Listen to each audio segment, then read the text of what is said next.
We're currently developing this technology for space exploration. Hi, I'm Brilliant, your host for this show. I know that I'm incredibly blessed. As the son of self-made billionaires, I've seen the high price some people pay for success, and I've learned that money really can't buy happiness. But I've also had the good fortune to learn directly from many of the world's leading teachers. If you're ready to be, do, have, and give more, this podcast is for you. Avi has written 8 books and 800 papers on a wide range of topics. In his latest book, Extraterrestrial, The First Sign of Intelligent Life Beyond Earth, he lays out a controversial theory that our solar system was recently visited by an advanced alien technology from a distant star. He's the founding director of Harvard's Black Hole Initiative. He serves as chair of the Board of Physics and Astronomy of the National Academies. He is the longest-serving chair of Harvard's Department of Astronomy. In 2012, Time magazine selected Avi as one of the 25 most influential people in space. He's a former member of the President's Council of Advisors on Science and Technology at the White House. I'll leave you with this before we get into the interview.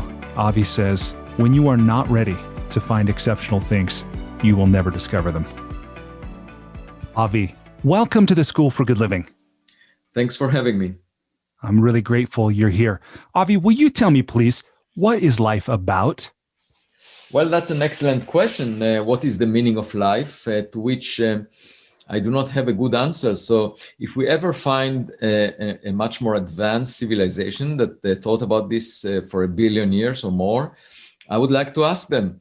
I'm worried that they might be silent in response because there is no meaning to life. You just live through and things happen. You know, that's the simplest approach. That's the approach that animals take. And, you can enjoy the experience. You can eat good food. You can try and understand what nature is all about. So, the good food is a physical pleasure, and understanding the world is an intellectual pleasure that animals do not share with us. And, and you can have good friends with whom you share the experiences. And I think that's good enough. You shouldn't expect for more. Thank you. Avi, who are you? I'm pretty much the collection of, circumstances that brought me here.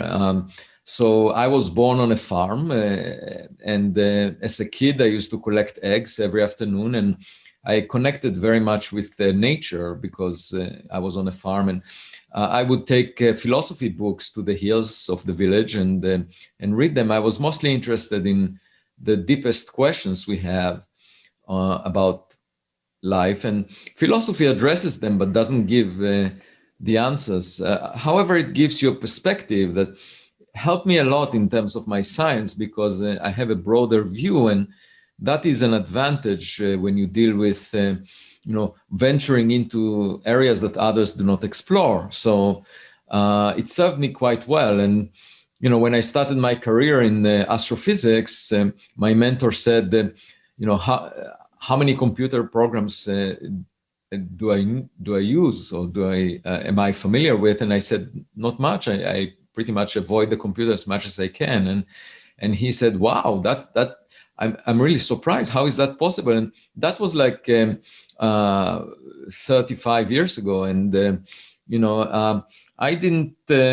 I was never fascinated by taking advantage of computers. I was thinking more in terms of my own curiosity and ideas. And it always struck me as surprising that I come up with ideas that look rather trivial and straightforward to me, a matter of common sense. And for some reason, others do not think about them, so I can make a living out of that. But, it's not obvious to me why they don't think about them, because they seem quite obvious to me. Well, I know you're too humble probably to say this about yourself, but for me, I think that's a hallmark of genius. I think about when I read Leonardo da Vinci's biography and how he would observe things that were visible to pretty much everyone, but he paid attention in a way that others didn't.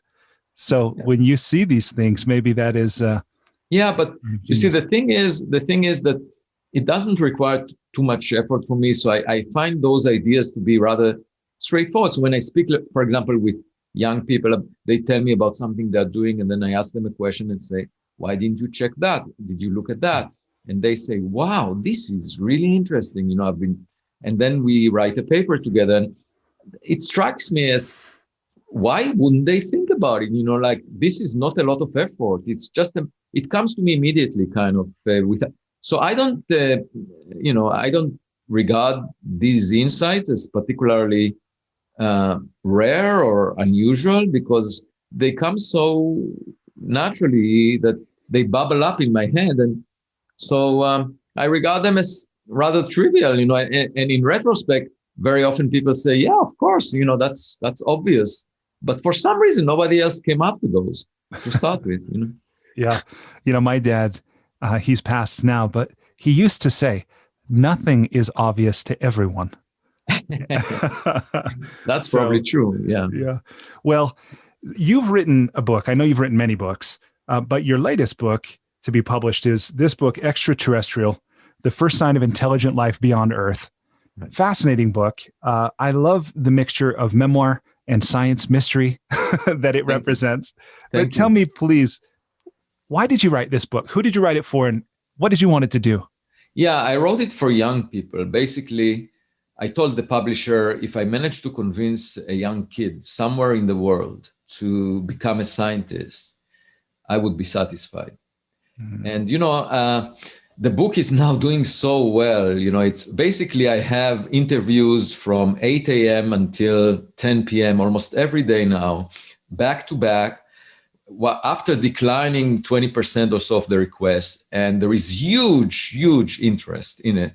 And it's on the, a day ago, it was selected as a bestseller by the New York Times bestseller list. Number Congratulations. 7.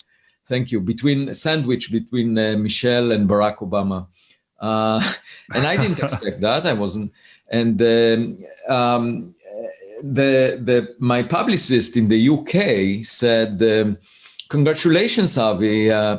You're doing a great job in publicizing the book, in putting so much effort into publicity. And I said, I don't, maybe I'm naive, but I don't interpret the success of the book as the fact that I'm doing publicity to the book. This is not really the issue. I'm trying to convey a message here that appeals to people. And that's why it's successful. It has nothing to do with how much effort I put. And by the way, I don't care how many likes I have on Twitter. So I would say the same things, even if most people would not like them. So it's not as if I tune my message so that it would appeal to a lot of people. And the success of the book is, of course, a pleasant surprise, but it's not as if I planned for it. And that's why I said what I said.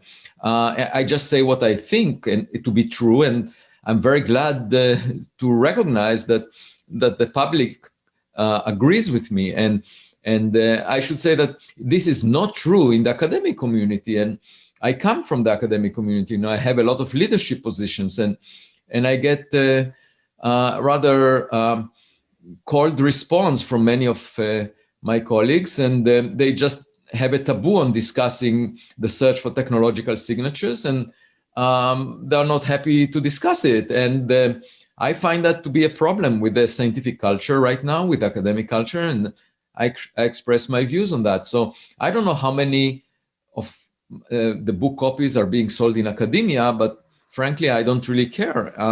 My message is intended to make things better in the future. And I target the younger people of today with the hope that they will change the current situation. Yeah. Well, this is something I definitely want to ask you about. In your book, you write, the scientific community's prejudice or closed-mindedness, however you want to describe it, is particularly pervasive and powerful when it comes to the search for alien life, especially intelligent life. Many researchers refuse to even consider the possibility that a bizarre object or phenomenon might be evidence of an advanced civilization.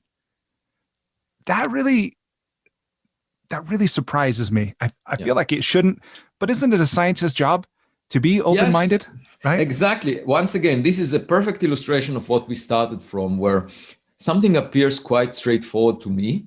I speak out of common sense. I grew up on a farm. I completely connect to people that are not specialists, and it's obvious this is a fundamental question that science can address that bears great significance to the public. It will change our perception about our place in the universe, our aspirations.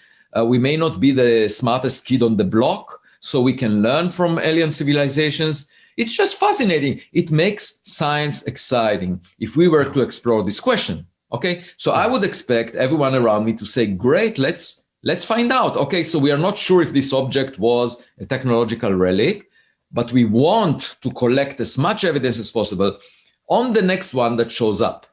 Instead, what I hear is, how dare you even mention this possibility? It's degrading science. Now, this is something the public cares about. The public funds science, and the scientists decline to discuss it using the tools they have, like telescopes, instruments, to answer this question.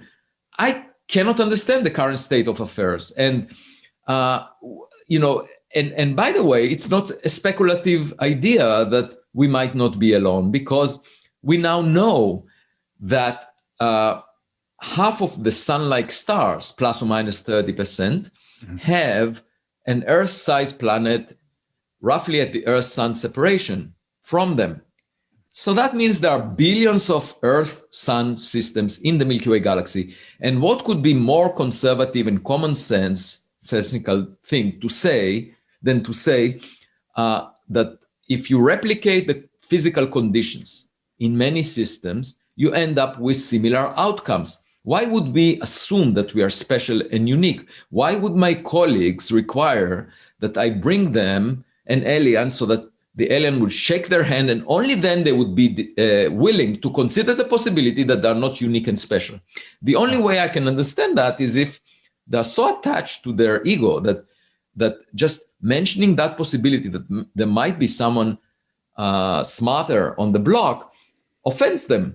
And my daughters, when they were young, they thought very highly of themselves until they went to the kindergarten and met other kids. And obviously, they would have preferred to stay at home because then they would have the illusion that they are, the smartest. But I think science is all about gaining knowledge about our environment and not being afraid of that knowledge. And I would expect scientists to be open to that. And some of them would say, there is science fiction literature, and there is discussion about unidentified flying objects that we don't trust. Fine. I mean, there used to be in the Dark Ages, the Middle Ages, there used to be people saying that the human body has some magical properties. There is a soul. We should not operate the human body. We should not dissect it. And imagine if scientists would then respond by saying, oh, there is a lot of nonsense being said about the human body, therefore we should never examine it. Where would modern medicine be? The fact that some people make nonsensical remarks about a subject should not prevent scientists from addressing it using the scientific method and tools. And what could be more appropriate than addressing a question that the public cares about using the instruments we have? That should be mainstream. It's not a speculation. It's the most conservative thing to assume that we are not alone, because we see the conditions on Earth replicated in so many other places. And we can just search and be open-minded to that possibility. And yet you find the mainstream of the scientific community bullying and ridiculing the suggestion that I made about a specific object that looked nothing like we have seen before. And I ask you, how is that possible? So I asked my wife, I said, look, this is an amazing opportunity for me to make my case and try to change this culture. The situation is not healthy, and I cannot let it go like that. And so I wrote this book with the hope that it will change the culture. Well, I'm grateful for that, because honestly, until this moment, I hadn't recognized about how there's more at stake here than just this, one object, but there's this scientific paradigm, Right. And so I'm grateful that you're there. Just about that, I wanted to add that there is a chapter in my book called Oumuamua's Wager, which is reminiscent of Pascal's wager. So Pascal wondered about God, and he was a mathematician. So he tried to address this logically. And he said, there are two possibilities. Either God exists or doesn't exist. If God exists, the implications would be tremendous. And therefore, I must take this seriously. So I'm proposing in my book that, if Oumuamua is a technological relic, the implications are enormous. It's probably the most important scientific discovery that we ever made. So therefore, we have to take it seriously. It's not as if, this is a nuance that we can entertain or not entertain about reality. Yeah, absolutely. And I also just want to mention here a question that you ask in your book that I thought was a really insightful question, was whether or not another civilization, assuming it exists, that had been using science for 1 billion years, would that civilization consider us intelligent? It's like such a great question. Yeah. And I think probably not. If you if you read the news every day, one reason I search for intelligence in the sky is that I don't often find it here on Earth. There are various reasons that I think we could be more intelligent. One of them is, we fight each other. We use most resources in disputes, and instead of cooperating and collaborating, working together towards a better future. And that's not a sign of intelligence. Also, there are all kinds of social phenomena. Most people are engaged in trying to demonstrate that they are superior relative to other people. And, that the one incarnation of that is racism, and there are many others. And that makes little sense if you look at the big picture. The universe is so big and we live for such a short time. How can we be arrogant? And how can we feel satisfaction from arguing that we are superior relative to another person? We share so much in our genetic heritage, and those differences are minuscule compared to what we find in the universe, And so rather than do that and waste our life on illusions that do not really measure up to the scale of the universe, we should focus on, who is in our neighborhood and what can we learn from that. So, we can learn about new technologies, we can get answers to questions for which we don't know the answer, or we could notice that, they kill themselves. They are dead by now, many cultures on other planets. And by understanding what happened if they changed their climate or went into a war, we can avoid a similar fate by behaving better. And so that's like getting a lesson from history. Yeah, absolutely. And I realize, we haven't set the stage, so to speak, for people listening who might not have been aware of Oumuamua. I want to say this right. Oumuamua. Yes. So Oumuamua, in October of 2017, we being humans, the science community, right, detected an object traveling through our solar system. Now, we understand it was an interstellar object, right? Will you tell me, first of all, what does interstellar mean?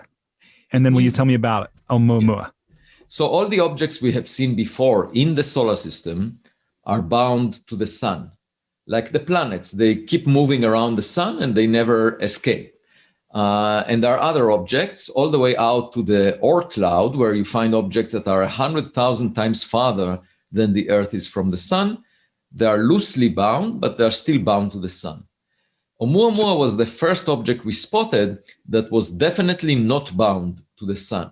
The very first one in all of human recorded history. That was the first one. The first one that we noticed. And we can tell that because it was moving too fast. When you send out a rocket, if you give it a high enough speed, it escapes the gravity of the Earth.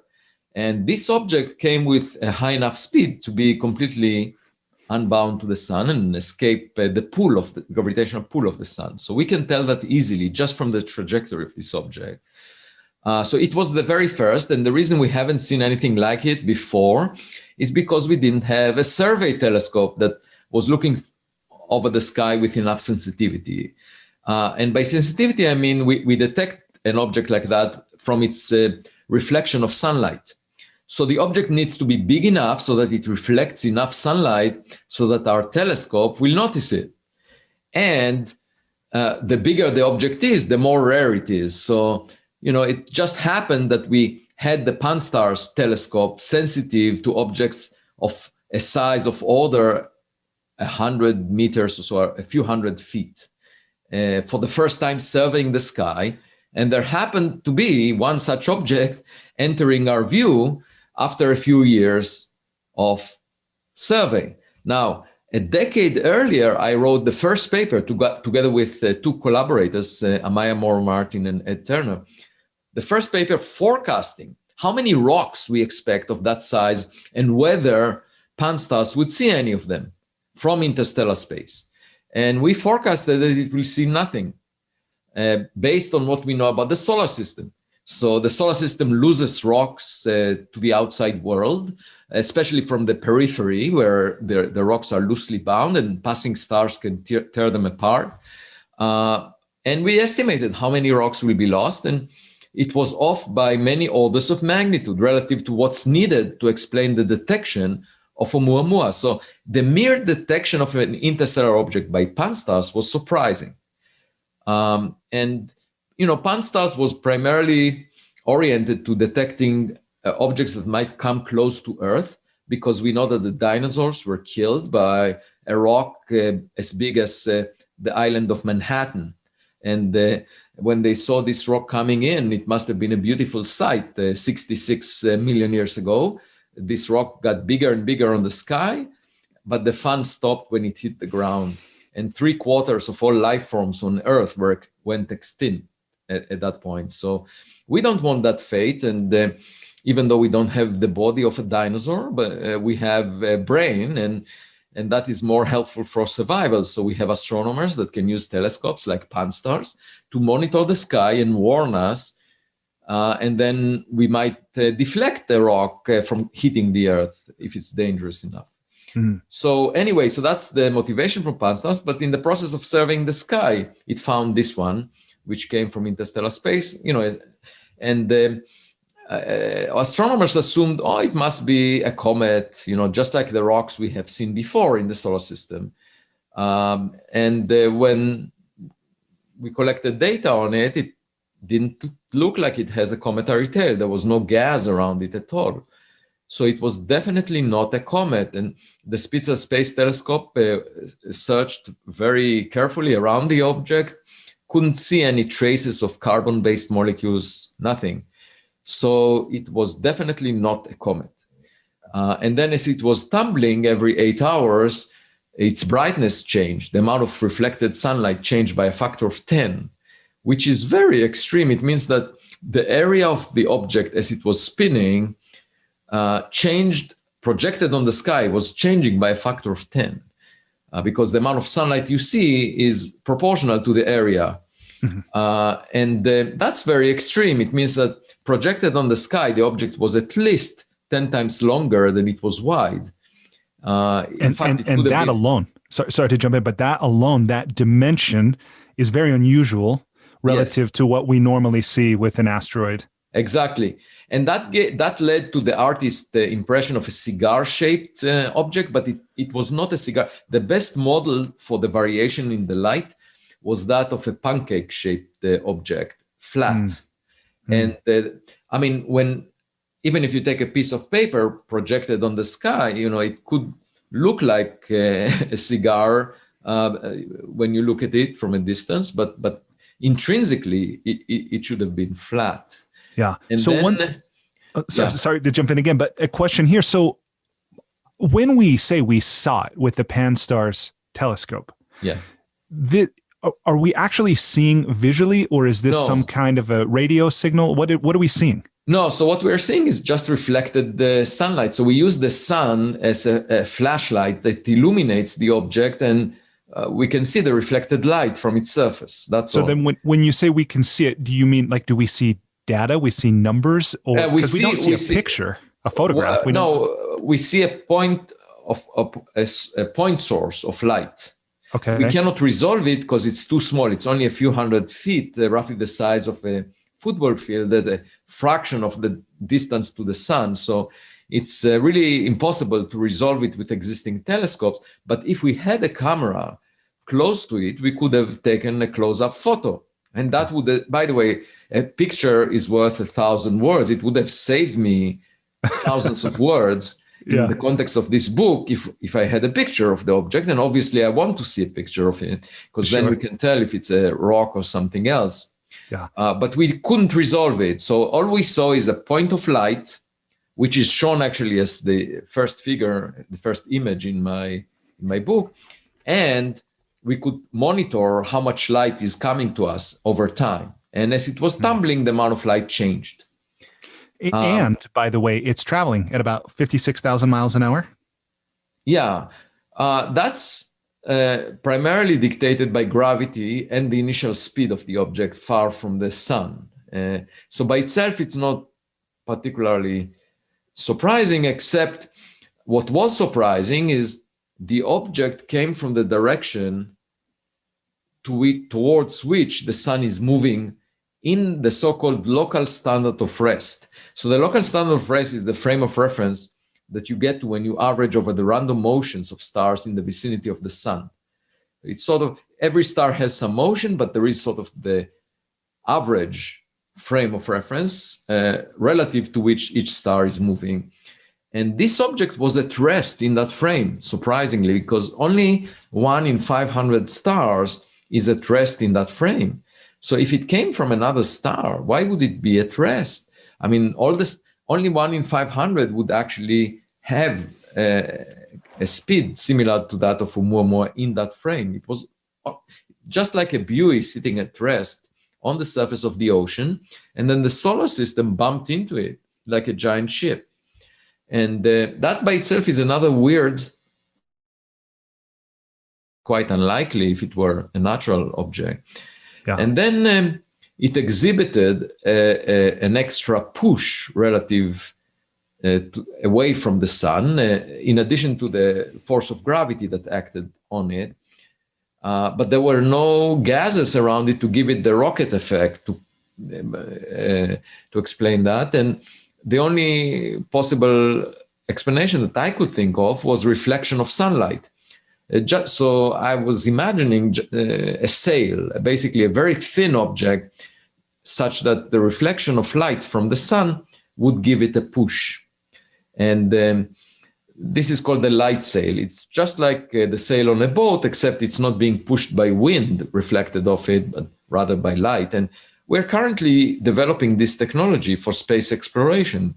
It offers the advantage of not needing for the spacecraft to carry the fuel with it.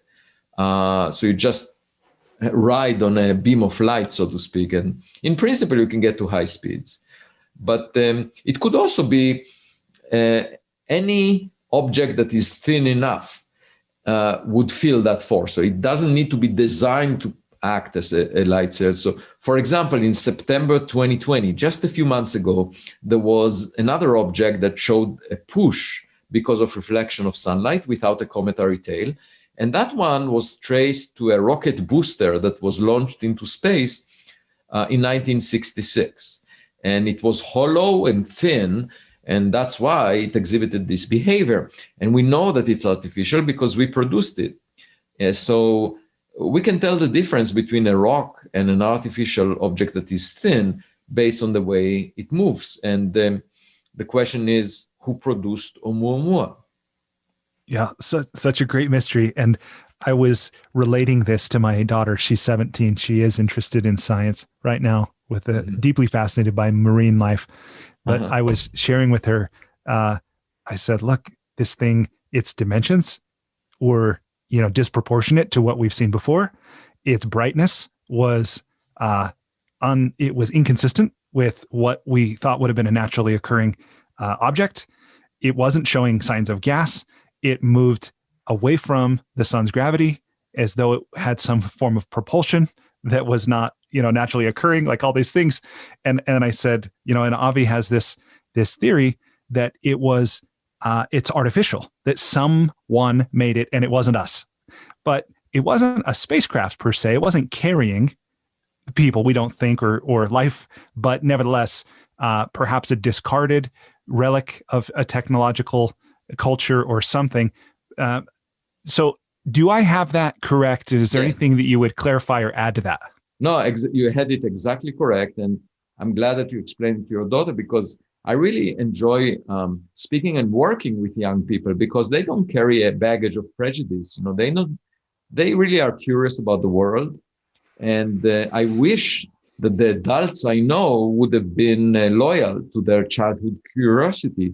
But instead, what I see very often are tenured professors that are attached to their ego, worry about their image, and not take any risk, and are not wondering about the world. They wonder mostly about themselves, and that's, the world centers on them, so to speak.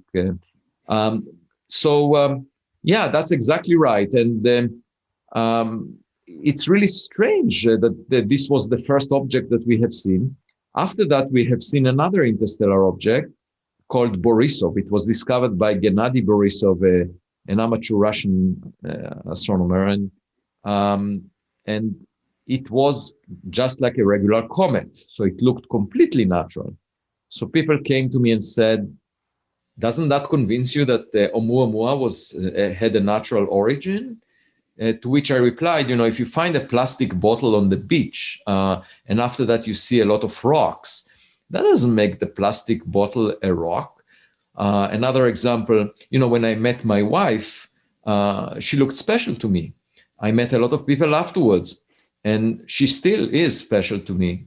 Yeah. So it has nothing to do with each other. And in fact, when we see comets coming from interstellar space, it only makes Oumuamua even stranger. Yeah, no doubt. So we talked a little bit about why not everyone, and I just want to recognize that we can see the same things and come to very different conclusions in many areas of life, right? Right. But is there anything more in your thinking about why there isn't a more widespread adoption of this theory, or at least the possibility that this was of extraterrestrial origin? Well, I think it takes scientists out of their comfort zone to discuss something brand new. But that's the thrill of doing science. And I just think the scientific community is exactly in the opposite position to where it should be, because this idea is not speculative, that we might not be alone. We see Earth-Sun systems quite frequently, and we expect that if you arrange for similar circumstances, you get similar outcomes. That would be the most conservative, commonsensical thing to assume. And the only reason we might assume otherwise is if we are attached to ourselves too much, and think that, just like Aristotle, the ancient Greek philosopher, argued that we are at the center of the universe. And people believed him for 1,000 years because it flatters our ego to be central to the universe. But it's just wrong, as Galileo was arguing. And, things can be beautiful, but wrong.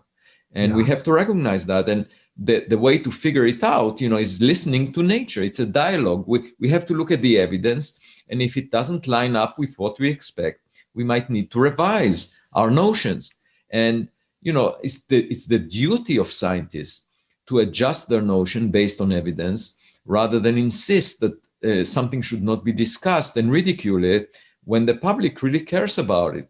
And, I was in the military at a young age. It's obligatory in Israel, where I grew up. And when I was in the paratroopers, I remember that the statement that sometimes a soldier has to put his body on the barbed wire so that others can cross over. And, I'm willing to suffer through the pain of dealing with the kind of comments that are made about this, and so that the younger people would be able to discuss it in the future. And, the point is, the biggest impact that negative comments have is on young people, because when they enter science and they see such ridicule, they make a calculation of not to discuss it at all because it would damage their chances of getting a job somewhere or getting honors, awards. And so that deflects talent from entering into this research. And at the same time, if you don't fund research in this area, and then it's just like stepping on the grass and saying, look, it doesn't grow. And I find that to be quite unfortunate that there is not more interest. This should be mainstream in astronomy right now, but instead it's at the periphery. And given that the public is so interested in it, we must change that. Yeah. I'm reminded of that saying, Max Planck, about science progressing one funeral at a time. Science advances one funeral at a time. Maybe we're seeing that here. Yeah, very true. And, sometimes we have to recognize that if we are not open-minded, if we do not look out, and if we are not willing to discover the unexpected, we will never discover it. It's as if we put blinders. It's the same experience as the philosophers had when they refused to look through Galileo's telescope. You can keep your opinions, but reality doesn't really care if you ignore it. And, the Earth continue to move around the sun, and the aliens will continue to exist irrespective of whether we are willing to admit that they might exist. Yeah. I remember a few years ago, I finally got around to reading Carl Sagan's Cosmos.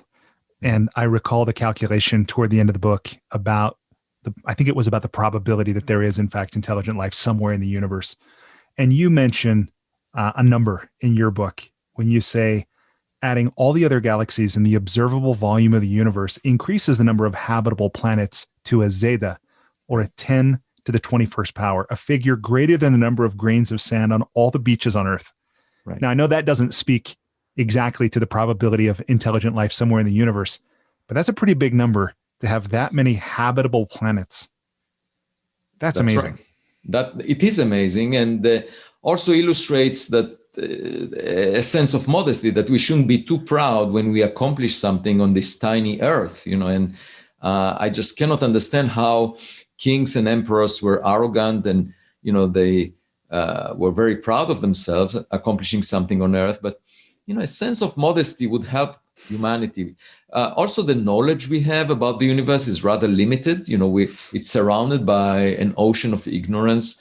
So let's just admit that we don't know a lot, and explore and get feedback from experiments and clues that we collect through our telescopes, rather than say we know the answer in advance. It's never aliens. It's always rocks, because then we behave just like a caveman that is used to playing with rocks all of his life, and then when presented with a cell phone, would argue that the cell phone is a polished rock. Yeah.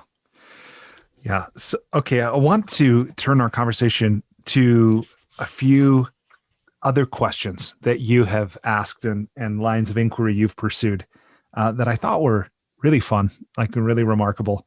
And in each case here, I think you have at least one collaborator. So I want to acknowledge that as well. And you can mention them if you want. But you mentioned that there was a time when you realized that human civilization produced a great deal of noise at the meter wave radio spectrum, and thought it was reasonable that another civilization might produce noise in the same radio band. So you proposed seeking evidence of that. Will you talk about that idea and what you did as a result? Yeah, that was actually my first paper on the search for intelligent life. And actually, I remember after I wrote it that one of the practitioners in the search for intelligent life, SETI, Jill Tarter, gave a colloquium at Harvard and said, even Avi wrote a paper on this subject. Just to illustrate to you that I was working in cosmology, the study of the universe, and nobody expected me to write a paper on that.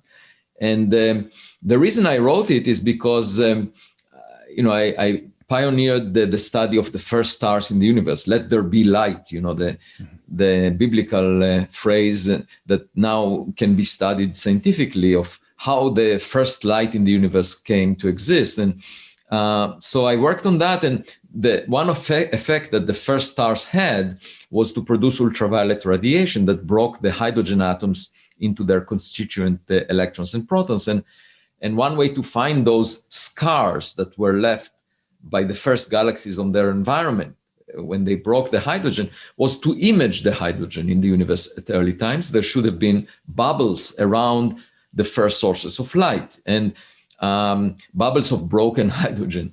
And how can you image hydrogen? Well, it emits a very faint radio signal at a wavelength of 21 centimeter, which is very long wavelength. And then because of the expansion of the universe, the wavelength is even stretched farther to meter wavelengths, roughly the height of a person. And as a result of these studies, we motivated the new observatories that would search for long wavelength radiation or low frequency radiation. And it turns out that the biggest interference for those comes from radio and TV broadcasting on Earth, because it's roughly at the same frequencies, same wavelengths.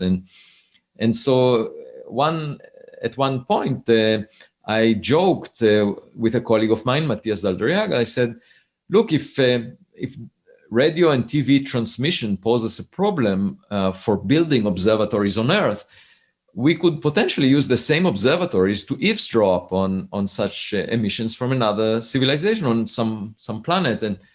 And why don't we write a paper about that? So we wrote a paper about that, and we realized that, in fact, the radio emission from Earth can be detected all the way out to tens of light years away with the existing radio telescopes that we're building. And so we've been transmitting for a century. And what that means is that if there is another sort of twin civilization out there that has similar capabilities to ours, they could see us all the way out to tens of light years. And they probably know about us because we already transmitted those signals. And by the way, that's not a smart thing for us to do, because when you enter a room full of strangers, you better stay quiet and listen first and not speak out very loudly, because you never know what the risks are. And, we might hear back from those guys. But anyway, we did that. We did it already. Again, a sign of not being too intelligent. But that was the first paper I wrote on the search. And then a few years passed by, and I was in Abu Dhabi, Dubai, for a conference to inaugurate a new campus that NYU built there. And the tour guide was bragging that the city lights can be seen all the way to the moon, because there are all these oil fields and they have a lot of electric power. It's very bright around. So, and I just thought to myself, okay, well, if there are city lights on an object far away, how far can we see them, the artificial lights? You can tell the difference. For example, if an object like Pluto or something else out there had a city like Tokyo, we could detect it with the Hubble Space Telescope, actually. And we could tell that it's artificial light and not reflected sunlight. By the way, it varies as the object changes its distance, because if it's artificial light, the brightness changes inversely with distance squared. But if it's reflected sunlight, it changes roughly as 1 over distance to the 4th power. And so we wrote this paper with a colleague of mine, Ed Turner, and that was my second paper. And after that, I met the observer that discovered most of the objects in the Kuiper Belt, not far from Pluto, and asked him, did you ever check whether any of these objects changes its brightness as it changes its distance from us in the way that you expect from reflected sunlight? And he said, why should I check? It's obvious. It must be that way. So again, illustrating to you that when people are not considering some possibilities, they will never find them. Yeah. It's another example is the Mayan culture. When I visited Chichen Itza in Mexico, and there I realized that they elevated astronomers to the highest level in society. they were called astronomer priests. And the reason was that the politicians thought that astronomy is extremely useful politically, because if you know the positions of planets on the sky, that helps you to forecast whether a war would be successful.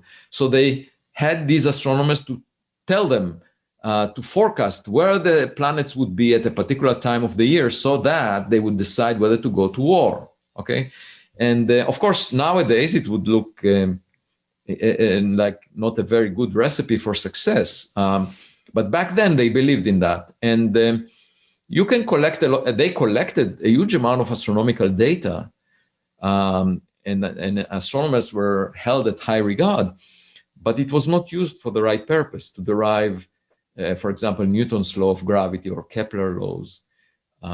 So the point is, even if you get a lot of data and you're just not thinking right, if you don't interpret the anomalies correctly, you may fool yourself for 1,000 years, and you might think that the sun moves around the earth for 1,000 years, and you might think that wars are dictated by the position of planets, and the data that you collect will not change your view because you're not entertaining other options.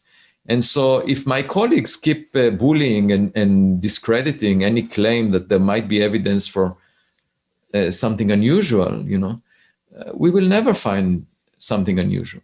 Yeah, no, that makes a lot of sense. Let me transition the conversation just a little bit to something else that you talk about in your book. You say, and you said earlier that you're doing so many interviews now, and obviously, this is something that the public is very interested in, as you've said. Mm-hmm. But you write, you said, while I had undergone extensive professional training in various fields throughout my life, no one, especially me, had thought to include media training. In hindsight, maybe someone should have. What have you learned, or what did you wish you knew sooner about media training? Well, I sort of learned it by now because I write to Scientific American every week or so, week or two. I write a column and commentary, and there are many of them by now, maybe 100, more than 100.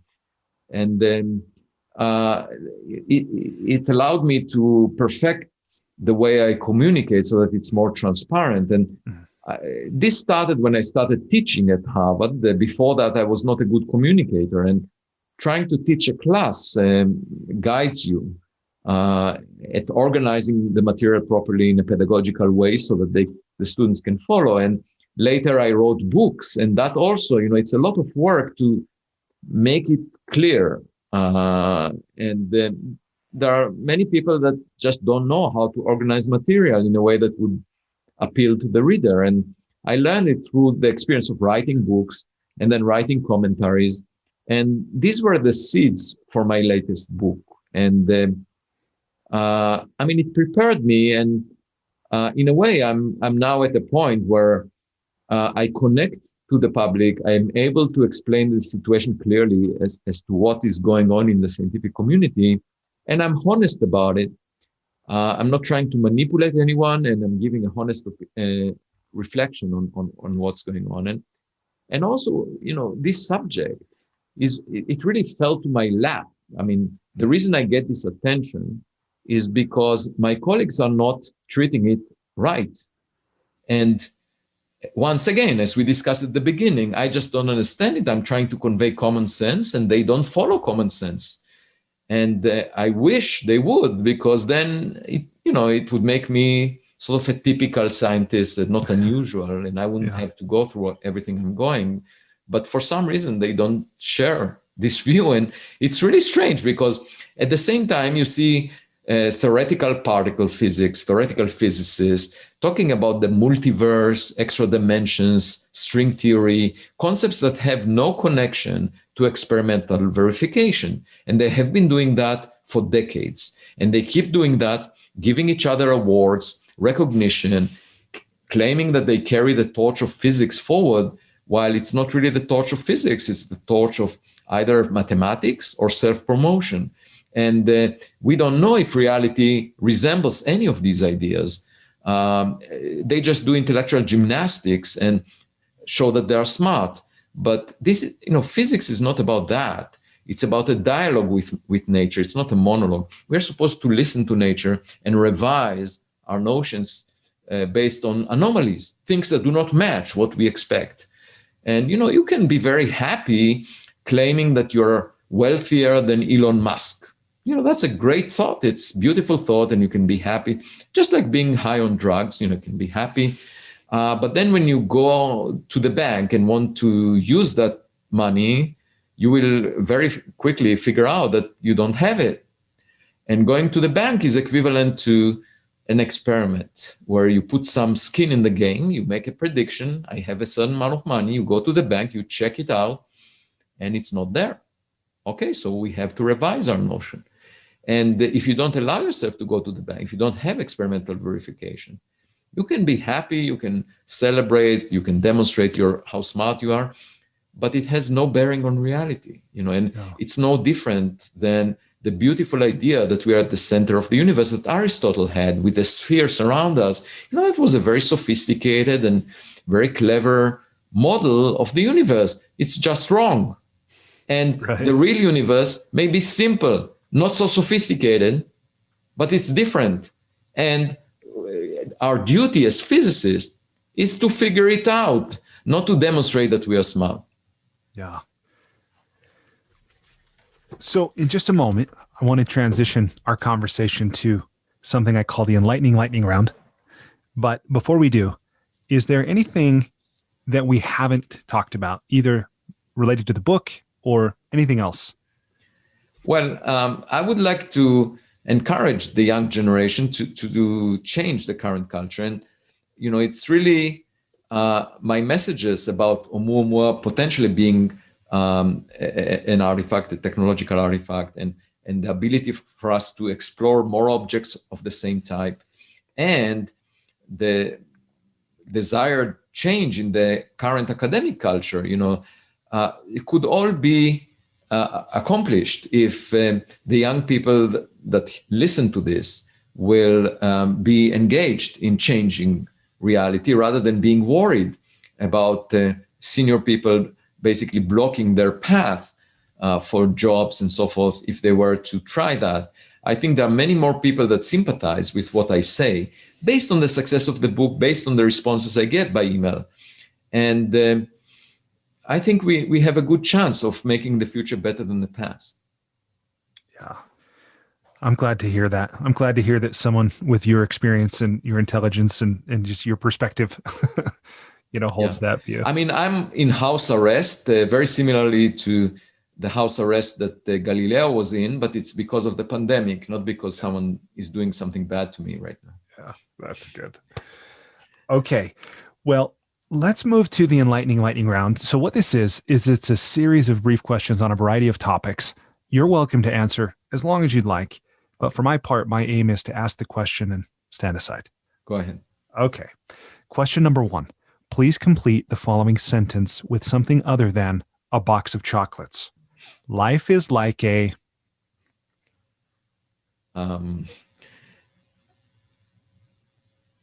adventure. Okay. Question number 2. Here I'm borrowing Peter Thiel's question. What important truth do very few people agree with you on? That we are not unique and special. We are not the smartest kid on the block. All right. Question number 3. I realize this one might be a stretch, but I invite you to go with it. If you were required every day for the rest of your life to wear a t-shirt with a slogan on it, or phrase, or a saying, or a quote, or a quip, what would the shirt say? We are not the sharpest cookie in the... Okay. Question number 4. What book, other than one of your own, have you gifted or recommended most often? I'm not asked to recommend a book, but I'm very impressed recently. I'm very impressed with Epicurus. The way he's described by the poet Lucretius. He had a lot of things that he said, according to Lucretius, that are true, like the existence of atoms and the nature of death. And he said, for example, that he's not afraid of death because when death is around, he will not be around. And when he's around, death is not around. So he will never meet death and therefore has nothing to worry about death. He was a very wise person. He also said that, the company of people, of friends, and trying to figure out the world, thinking philosophically about the world, are the best rewards that you can expect from life. And I pretty much agree with that. So, the fact that a person thousands of years ago thought these true things and are still very relevant is remarkable to me. Yeah. Yeah, that is remarkable. And somebody wrote them down and other people preserved them. Yes. So great. Okay. Question number 5. So you have traveled a lot in your life. What is one travel hack, meaning something you take with you or you do when you travel to make your travel less painful or more enjoyable? Nowadays, it's jogging in nature, So since the pandemic started, I developed a new routine every morning. Jog out to the local woods, and there is no person around. Actually, today I went out even earlier than 5 a.m. because nowadays I wake up at 3 a.m. Otherwise, I cannot accommodate all the requests for interviews. And it's just fun. And I do it irrespective of the weather, even if it snows or rains, or I don't care. It's really fun to be embedded with nature in the company of rabbits, ducks, birds, and snow, in the Boston area right now.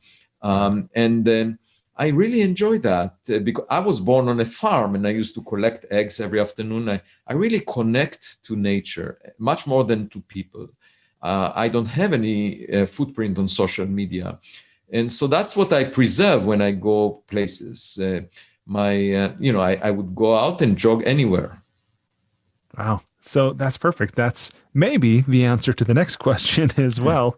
But of course, you're welcome to answer with whatever you want. What's one thing you started or stopped doing in order to live or age well?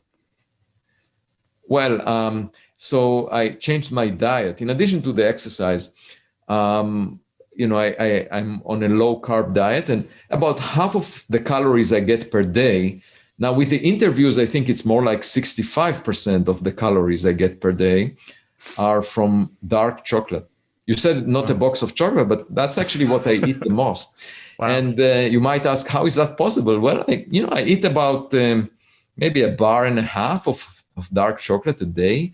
I don't eat a lot more. I do eat dinner and stuff, but it's something I really enjoy. And I eat dark chocolate, so it doesn't have much sugar in it. And I cherish that. It's really great. And since I've started this diet where I don't consume much carbs, I lost about a third of my weight within a few years. And wow. It's a lot. A third of your weight. And together with jogging, I can tell that my ability to think and concentrate and remember things is as good as, or even better as whenever in my life, like better than when I was a teenager. Wow. I'm basically at the peak of my intellectual abilities ever. And I think diet is extremely important, exercise as well, in keeping you up to shape. Yeah, sleep is important too. I know sleep is important, but I can testify that over the past few weeks, didn't get enough sleep. I would go to bed because of the interviews at 10:30 p.m. and wake up at 3 a.m. And you might think, okay, well, that's too little. But I do well. For some reason, perhaps the diet and the exercise keep me on track. Yeah. Well, and the chocolate, I'm curious. I know some people are they're what's the word, like an aficionado. Do you have a particular brand or kind? I have a number of. I have like 10 different types, and I, take a little bit of each. It's not as if it's all one type, and I stick to those brands because I tested a lot, and they are mainly from South America, Latin America. They make just superb chocolate in some of the countries, in Peru, for example, Ecuador. Yeah, that's amazing. Okay, question number 7. What's one thing you wish every American knew? That science is important and crucial for our future, that knowledge is to our benefit always.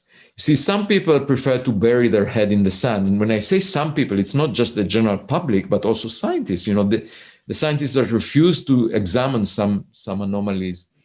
And what they don't understand is knowledge is always good. What you do with it might not be good. So let me give an example. Nuclear energy, so we discovered nuclear forces, nuclear energy, and then of course you can make nuclear bombs out of that, and that affected politics. The Cold War with the Russians was pretty much triggered by the development of nuclear weapons, and of course that's a bad thing. But at the same time, you can use nuclear energy for our needs, the energy needs we have, and that could be a very nice solution to our energy needs in the future, because it's relatively clean energy if you do it right, and France has most of its power coming from nuclear energy. So it's possible to do. In the US, for some reason, didn't really reach its potential. And the point is that anything, just like nuclear energy, can be used for either positive or negative purposes or uses. And it depends on the set of values that we adopt when we use this knowledge. But knowing something is always better than not knowing something, because look at animals. They don't know anything. Look at the dinosaurs. This rock came down and killed them because they didn't know much about astronomy. So knowing is always good. And how the best way for us to gain knowledge is through science, because it uses, we can tell, because look at all the technology that we are surrounded with.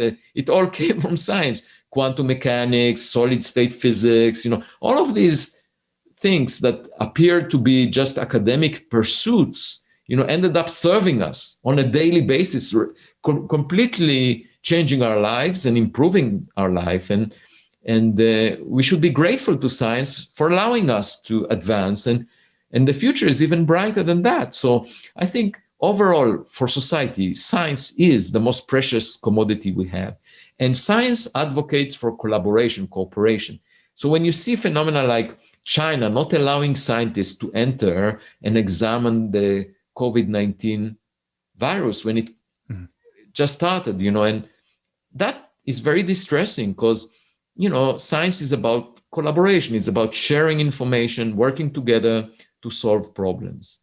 And I wish that we didn't insert politics into science, that science would be regarded by all humans as something to share, because I define science as an infinite sum game. In economics, there is a zero-sum game where if someone benefits, another person loses, because the total is fixed. But science has no limits. If someone discovers new knowledge, new truths, it benefits everyone. So I call it an infinite sum game, where by adding knowledge, everyone benefits. And that's why it should be shared. And that's why we should work on science collaboratively. And if there is COVID-19, we should all share the information we have to help everyone on the globe, because our fate is also common, and we see that with the pandemic.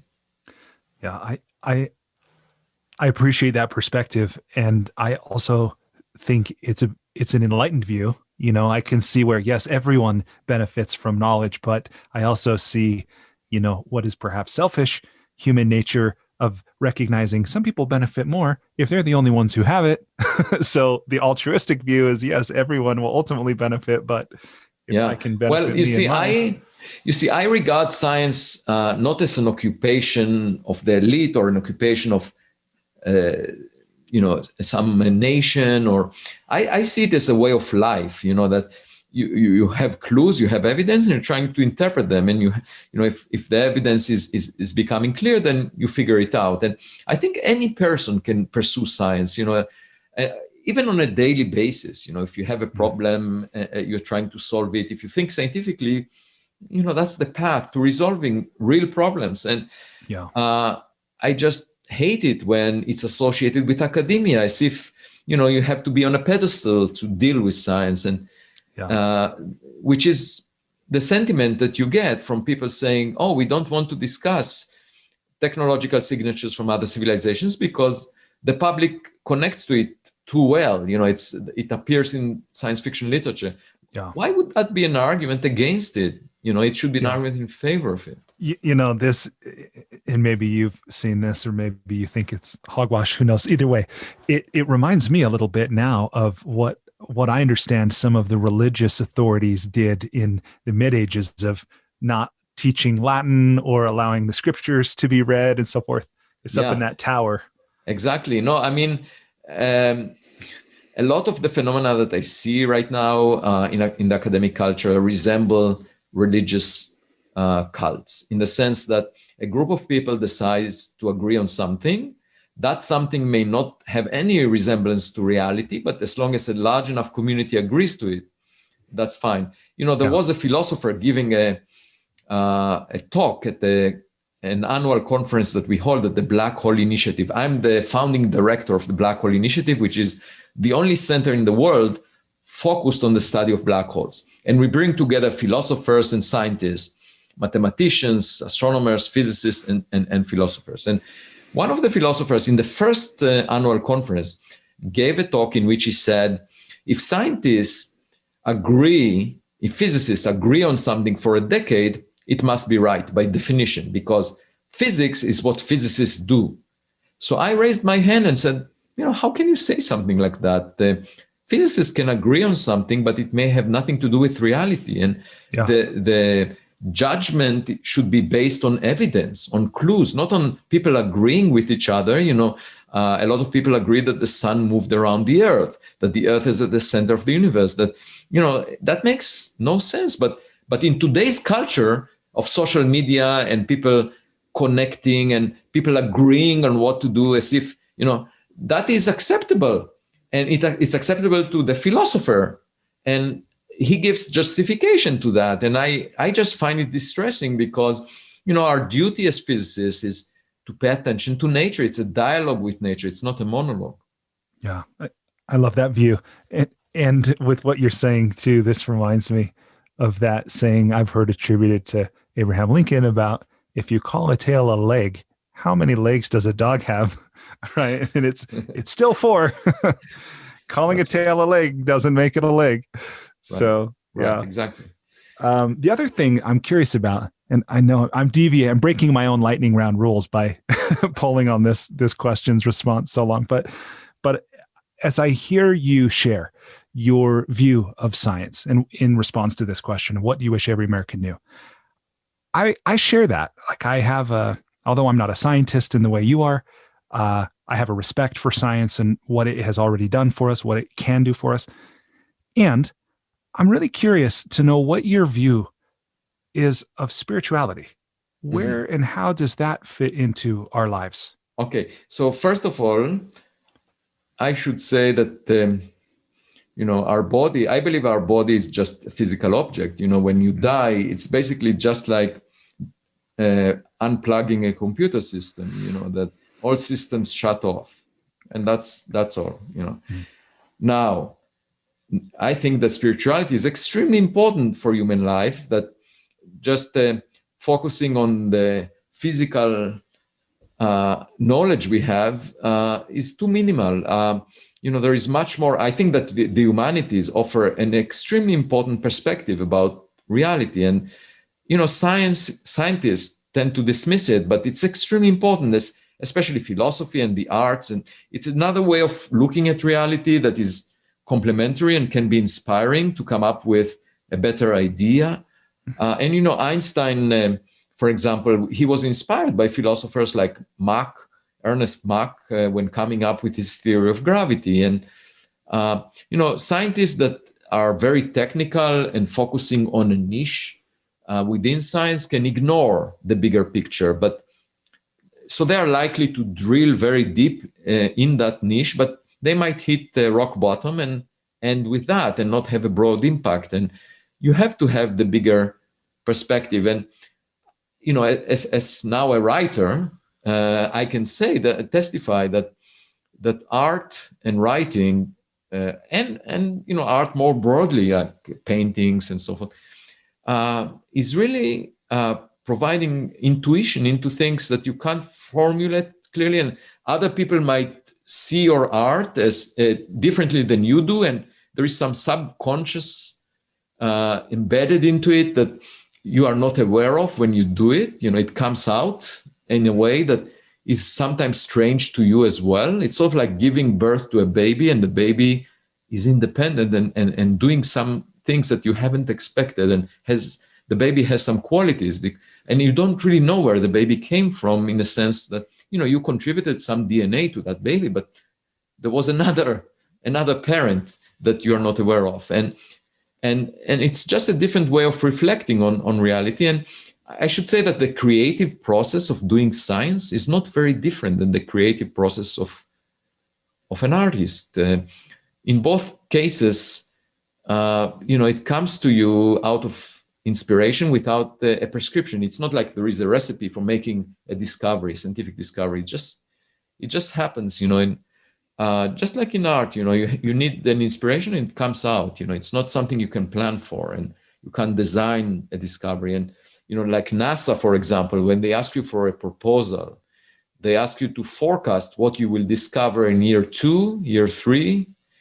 And how can you forecast the discovery? That's impossible, and It's completely counterproductive to tell scientists to forecast what they will discover. Of course, NASA would argue, we're giving you taxpayers' money, therefore we need to know that you will produce something useful. But the whole point about science is not to be useful in the short term. It's to benefit from unexpected findings that cannot be prescribed ahead of time. These are the biggest breakthroughs. And if you look at the commercial world, the companies, they have a component of the company that is brainstorming all the time, and in an unprescribed fashion, and places like Google or SpaceX, and these are organizations that are in for the profit, and they are investing in risk-taking endeavors. So if NASA gives a grant to an academic institution, you would expect the academic world to be even more daring, to be even more risk-taking, because it's blue sky, supposed to be blue sky research that you can't prescribe. And somehow this is not recognized. On funding selection committees, you have the mainstream scientists serving and providing primarily funding to things that we can foresee, that will just enhance what we already know. And that to me is boring. Why not invest a fraction of the funding in risk-taking and out-of-the-box ideas? And, then we might discover things more frequently. There is this example of the discovery of exoplanets, planets outside the solar system. And in 1952, there was an astronomer called Otto Struve that wrote a short paper suggesting that we might search for Jupiter-sized planets around stars. If the planet is close enough to the star, it will tug it back and forth, and we could detect that. Or if it comes in front of the star, there will be a diminution of the amount of light that we see, and therefore we can detect it in another way. And he just proposed that, and for 4 decades, astronomers refused to allocate time on telescopes to search for such systems, because they said, we know that Jupiter in the solar system is far away from the sun, and we understand why. Therefore, we shouldn't waste telescope time on searching for things that don't exist. The only problem is that they do exist. And in 1995, more than 4 decades afterwards, the first system was found, and that opened the whole field of exoplanets. And the Nobel Prize was awarded a few years ago for that discovery. And you might say, oh, okay, so it was delayed by 4 decades. What's the big problem? Science did make progress. Well, first of all, it was delayed, so we could have made additional progress by now. But this is a baby that was barely born. And think about all the babies that were never born, that were ridiculed and we never pursued. And as a result, science did not make any progress on those fronts. So it's this conservative approach of not allowing babies to come out and not allocate to risk-taking is troubling. Yeah, thank you. Okay, coming down the stretch on the Enlightening Lightning round. So last few questions. Question number 8. What's the most important or useful thing you've ever learned about making relationships work? Well, first of all, listening to the person that you speak with and attending to their concerns. That's really important because, it's when you work with people, you have to understand where they're coming from. And, I started my life from a background that most Harvard professors. I grew up on a farm in a foreign country, and it was always plan B for me to go back to the farm, so I was never worried about getting tenure at Harvard. And that's one reason I accepted an offer of an associate professor without tenure at first. But there are people that were even less privileged. And I recognize that because, my circumstances perhaps were quite fortunate by chance, and others may not have those. And I'm trying to help people that come from unprivileged circumstances. 80% of my graduate students were women over the past decade, and I feel strongly about promoting women in science, and I work with underrepresented minorities and try to help them. And it all stems from the fact that I do think that people talk a lot about promoting students and scholars from from backgrounds that are not as easy to come out of, and they talk about it, but they do not really do anything about it. And I feel strongly about helping individuals. That is what we are supposed to do. And that you accomplish by attending to people's needs, to listening to what would help them. And I've seen over the years, there were students that came in and didn't have much skills and did not look very impressive, and they ended up being my best, ever. And there is one example of someone that came to me and said, I really want to work with you. I read your papers, and he didn't know anything about astrophysics. And I started working with him. Originally, he's from India and from a poor background, and started working with him and taught him a little bit of astronomy. And he became my most prolific collaborator. We wrote about 45 papers over the past 4 years. Wow. And we have a textbook coming out of more than 1,000 pages, Manasvi Lingam. And just think about it. This person would never have worked in astrophysics if I didn't meet him, and we had an amazing collaboration. I benefited greatly. I learned a lot from him. He has a brilliant intellect. It's just that it was not used for any productive purpose without me helping him to fulfill his potential. And I really think it's important. That's great. Okay, question number 9. This one's about money. So aside from compound interest, what's the most important or useful thing you've ever learned about money? Or what's something you're always sure to do with it or you never do with it? It's interesting. When I was very young, I saw my peers worrying about their bank account and trying to maximize their profits on various things. And I never cared about money, and I always thought to myself, I'll spend as much as I need, not worry about making money, and things will work out. And, it worked out. And now I don't have a lot of money, and, I don't have very large savings, but it worked out, and I never cared so much. And, for example, regarding my book, the publicist said, the book sales are doing great. And I said, look, I don't really care about the book sales. I'm trying to convey a message here, and I really care about the public listening to it. I don't care that it sells books. That's not my motivation. And my belief was always that things will work out. And, I think at the fundamental level, what makes you happy is not, obviously you need money above a certain threshold. Otherwise you are preoccupied with surviving, but once you cross that threshold, it's really not something I care about. Yeah. All right. Well, thank you for that. So the final question here in the lightning round is, if people want to learn more from you, or if they wanted to get in touch with you, what would you have them do? Oh, they can find all my writings linked on my website, personal website at Harvard, and such as the commentaries I have in Scientific American, the papers I write, the scientific papers, and links to videos, some selected videos that I have. And also my history, description of my career. And they can also find my email address there and then send me an email if they want to discuss anything important. And, I'm open to responding.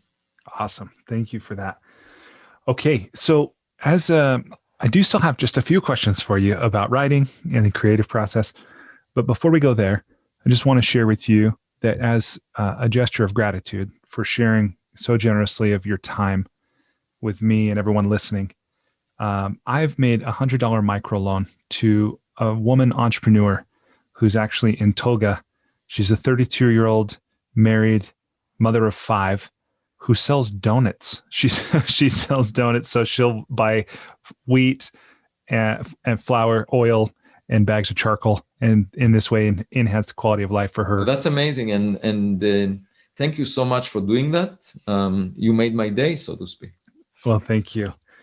Okay. So the final questions here, just about writing, creativity. I want to start with this question. You talked about the time growing up on a farm and you'd have the books and you'd read philosophy and so forth. But when did you first know you were a writer or that you wanted to write? Oh, that's interesting. Actually, at a very young age, when I was a teenager, I used to write my thoughts and put the notes in the drawer. And then when I left home, I left the village, and my mother kept those and put them when they sold the farm just about 5 years ago. She collected all those pieces of paper and put them in a box. And in one of my visits to Israel, I looked into the box and decided to borrow a few of those notes and showed it to a friend of mine who is a writer. And I asked him, do you think it's worth putting out? And he said, some of these thoughts when you were a teenager are quite interesting. And so we collaborated and put it in a book. Were written in Hebrew, but then I translated it and put it on Kindle, and it's over there right now. It wasn't a commercial enterprise, so I didn't make an actual published book out of it. So really, my first popular level book is the new one, and I'm really struck by the fact that this is really my very first popular level book, and a week after it's out, it's it's a bestseller between Michelle and Barack Obama. So that's a complete surprise. And that's awesome. In my mind, it reflects the fact that, I think like the public, I have my common sense appeals to people. That's a surprise to me because I wouldn't change anything in what I say, irrespective of how many people like it. But it illustrates the fact that I think, the way I think appeals to people, which is a surprise, but it's a pleasant surprise, and I'm very grateful for that. It's a surprise because I think about it, I put it out, and people say they agree or they like it, and it's not clear to me why, but it's sort of like you have a clock, a watch, and somehow it's synchronized with other watches without you tuning it in the first place to be synchronized with other watches. But it shows the same time. So that's a good experience, Yeah, absolutely. Who has been influential in your development as a writer, and what have you learned from them?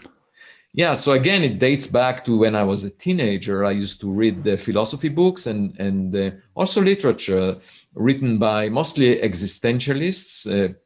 I remember Jean-Paul Sartre and Albert Camus, and they wrote in a way that appealed to me because they described human existence as a state that should be authentically pursued, like without pretending, without pretensions, without trying to portray an image of yourself that is different than you actually are, and just living life the way it is, and not somehow masquerading it or putting some makeup on it like most people do. Yeah. And that appealed to me, and I kept that sense throughout. And I also read Beckett, Samuel Beckett.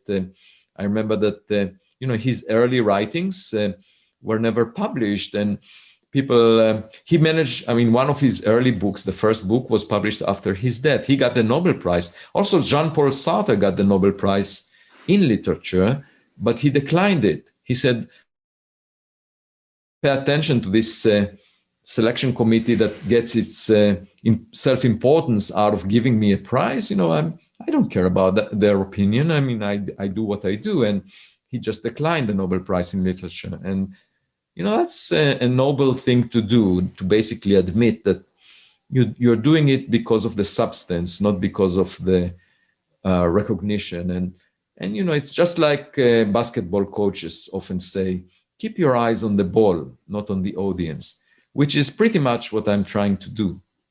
Yeah. With this book, with Extraterrestrial, what was the moment that you knew you were going to write this book? Oh, that was when the response of the scientific community.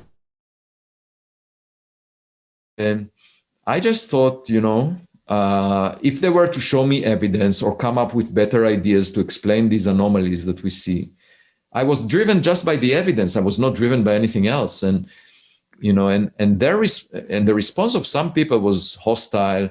Without a good reason, they would ridicule it. That made little sense to me.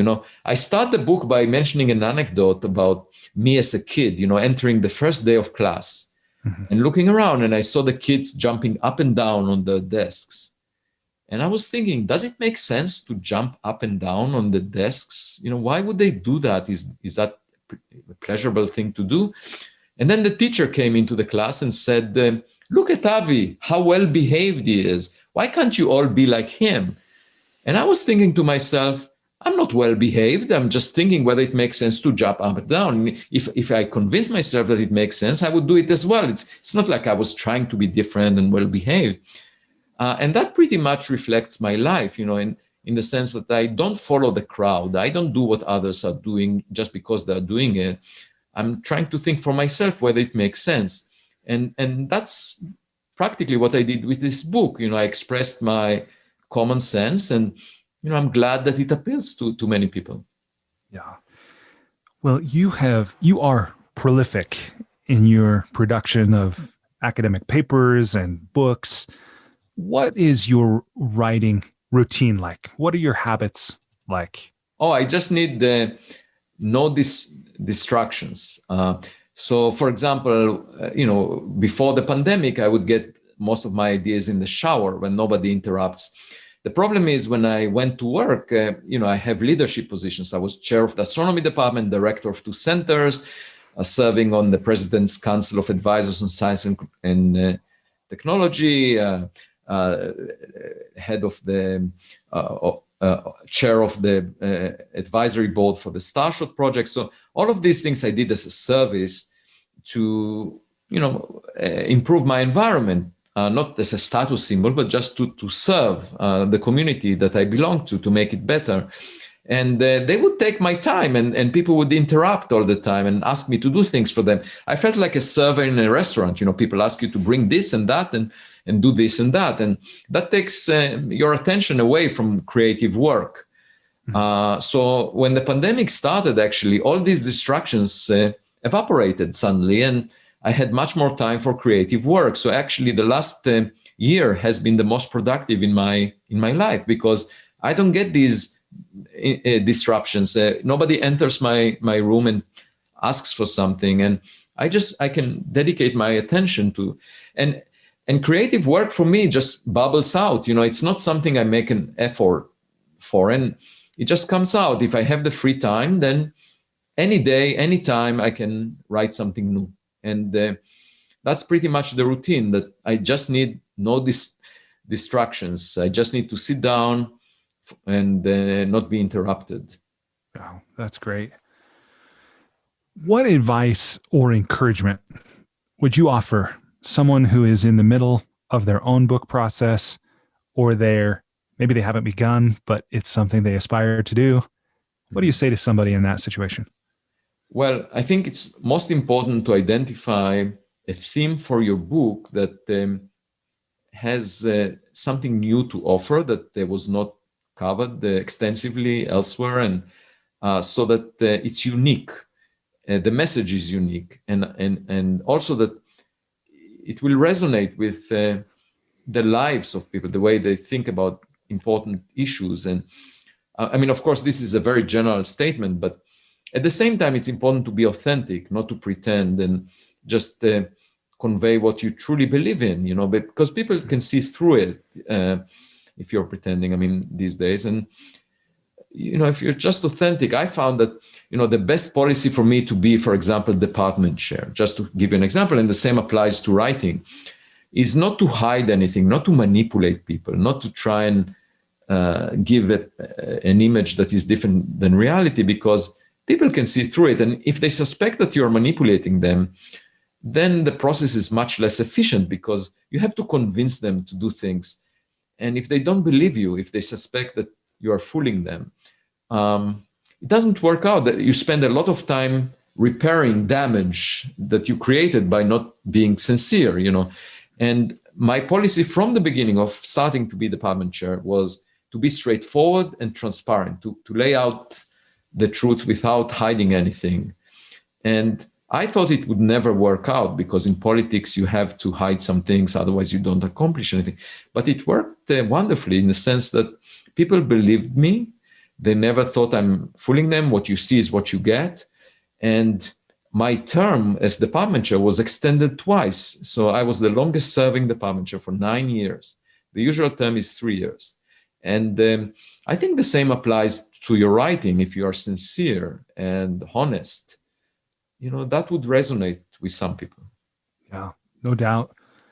What surprised you in the process of creating this book in particular, Extraterrestrial? What did you learn, either about yourself, about the creative process, about your subject, about the publishing world, like anything? What surprised you, or what did you learn in the process? Well, I should say, so I wrote this scientific paper about Oumuamua, and it attracted a lot of attention. There was a media storm. That was really surprising, the amount of attention that I got, and I describe it in the book a little.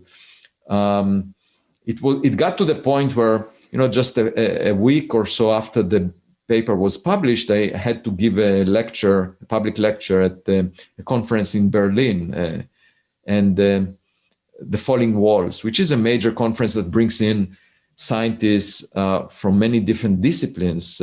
So I got to Berlin after a TV crew stood in my front door and asked me, "Do you think aliens exist?" And I said, "I have to go to the airport." And they said, "Well, just tell us." And then I got there, and I saw an email from Good Morning America asking me to get interviewed. And then I went to dinner, and at dinner, suddenly all the people that I've never met, from other disciplines, said, "We know you. You were just in the news." And that was a surprise to me. Anyway, wow. The strange thing is that there were several literary agents that approached me, and one of them was insisting and asking me, "Do you think about writing a book?" And I said, "No, I don't have time for that. I'm a scientist. I don't want to write a book right now. I have too many things." And she said, her name is Leslie Meredith, and she said, "No, you have to write a book. This is important." And I said, "No, I don't want to write a book. I'll get back." And then she came back to me and convinced me that it's important. And I said, "Okay, well, let's give it a try." And we had a book proposal, and it was accepted. And then I started writing. And I'm really grateful for her for convincing me to do it, because it was very rewarding. I wrote the book, and to see now the response of the public to this book, and the fact that it's a completely different experience than just being a scientist, in the sense that there is a huge crowd out there, a huge audience, and it gives me great satisfaction in the sense that I can promote the recognition that science is important, that the excitement about science to young people. And I get emails all the time that young people are enthusiastic about what I say. And, that's something that I could not have reached without writing the book. And that was a surprise. Yeah, that's great. Well, I know we often think that writing is a very solitary endeavor. And in some ways it is, no doubt. But also books are ultimately very collaborative. And you mentioned Leslie, but I wonder if you'll tell me about what was the team like, all the way from maybe a thought partner early on to just generate ideas to the research structure, all of that. How did other people factor in? You see, the book, I wrote a lot about this subject, either in Scientific American or I had some notes because of the exposure to the media early on. Mm-hmm. And the main challenge was to take all of this material, which I collected in a huge PDF file, and edit it and assemble it to something that would look compelling. Mm-hmm. And I'm grateful to the people that worked with me on that. There was much more material that I left out. And, when you are very close to that material, it's difficult for you sometimes to see what to leave out. And people that come from outside, see it in a better perspective. So I'm really grateful to the team of people that worked with me on that. But, it was interesting because after things were trimmed out, suddenly I would see a phrase made and I would say, wow, that's profound. Did I actually say that? And I went back and found it somewhere, I would forget what I myself said at some point and wrote down. And so for me, I was moved by the final product because when I read it, a year later, I recognized things that resonate with me very authentically, even though a lot of other things were trimmed out by the editing process. But altogether, the book is me. So if you read it, you get a good sense of who I am. And that's why I'm so happy about it, because, I wanted to convey that message. And the fact that it's appealing to people means that, I'm not completely wrong about what I advocate for. And what you see in the book is pretty much me. There is nothing missing, and if you read the book, you pretty much know who I am. In all respects. Yeah. For what it's worth, I definitely think it's a book that you deserve to be proud of. Yeah. Thank you. Now the question is what to do next. And, since I finished this book, there are a large number, like 50 Scientific American articles that I wrote, and they carry the seeds of the next book. So I'm thinking about it now. That's great. Well, Avi, this has been a tremendous privilege and a pleasure. I'm really grateful to you for sharing. I hope you've enjoyed it. I hope I've asked you some things that you haven't necessarily shared. Yeah, it was wonderful. And, I had 150 interviews over the past few weeks, and yours was very original, I must say, and I enjoyed it tremendously. Thank you so much. Well, thank you for being so open. I know a lot of this was not right down the center of the astrophysics and, astronomy and all that. But what you asked about are the core issues, and I really enjoyed them. Yeah. And maybe we do this again with your next book. Yeah, I will be delighted. So thank you for the excellent questions and insights. I learned from this interview. Oh, I'm so glad. Thank you.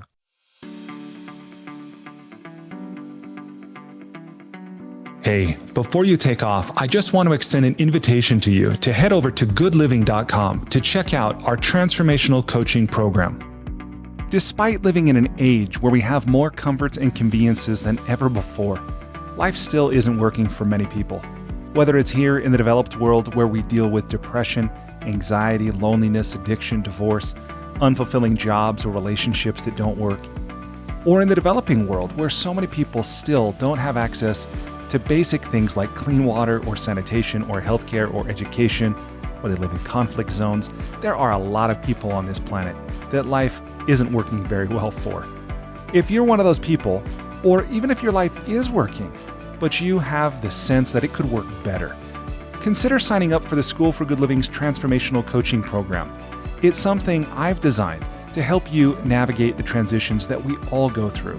Whether you've just graduated, or you've gone through a divorce, or you've gotten married, headed into retirement, starting a business, been married for a long time, whatever. No matter where you are in life, this 9-month program will give you the opportunity to go deep in every area of your life, to explore life's big questions, to create answers for yourself in a community of other growth-minded individuals.